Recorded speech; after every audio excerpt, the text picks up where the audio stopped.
মুখ্যমন্ত্রী মমতা বন্দ্যোপাধ্যায়ের উন্নয়নকে হাতিয়ার করে আসন্ন লোকসভা নির্বাচনে মুর্শিদাবাদ জেলার ৩টি আসনে তৃণমূল কংগ্রেস জয়যুক্ত হবে। শনিবার বহরমপুর তৃণমূল কংগ্রেস কার্যালয়ে নির্বাচন কমিটির সভা শেষে সাংবাদিক বৈঠকে এমনই মন্তব্য করলেন জেলা তৃণমূল কংগ্রেস সভাপতি সুব্রত সাহা। এদিন বৈঠকে উপস্থিত ছিলেন জেলা তৃণমূল কংগ্রেস সহ সভাপতি অশোক দাস, জেলা পরিষদের সভাধিপতি মোশাররফ হোসেন সহ অন্যান্য জেলা নেতৃত্ব। নির্বাচন কমিশনের সমস্ত নিয়ম মেনে সর্বস্তরের তৃণমূল কর্মী ও সমর্থকদের ঐক্যবদ্ধভাবে নির্বাচনী প্রচার কার্যে অংশগ্রহণের বার্তা দেন তিনি। জেলা স্টিয়ারিং কমিটির প্রথম সভা ছিল।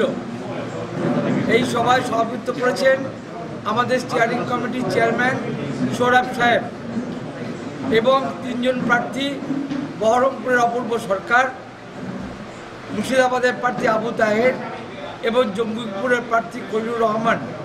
এই 3 জন প্রার্থী উপস্থিত ছিলেন এবং এখানে সর্বসম্মতিক্রমে আমরা এই সিদ্ধান্ত নিয়েছি যে 3 প্রার্থীর সমর্থনে আমাদের জেলা তৃণমূল কংগ্রেস তারা সর্বশক্তি নিয়োগ করে এই নির্বাচন করবে এবং আমরা গোটা জেলায় পঞ্চায়েতে যেমনভাবে মানুষের আশীর্বাদ এবং সমর্থনে সমস্ত পঞ্চায়েতের অধিকার মানুষ আমাদেরকে দিয়েছেন, ঠিক তেমন করে আমরা আগামী নির্বাচনে এই 3 প্রার্থীকে আমরা জয়লাভ করাবই এবং আমাদের নেত্রী মমতা ব্যানার্জি তার হাতকে আমরা শক্ত করব।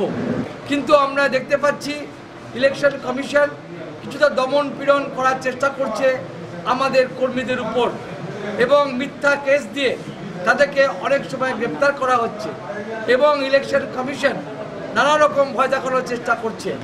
আমাদের কর্মীদেরকে আমরা এই কথা বলেছি যে ইলেকশন কমিশন বা ওই বিজেপি সরকারের যে কেন্দ্রীয় বাহিনী, তাদের দেখে ভয় পাওয়ার কোনো কারণ নেই।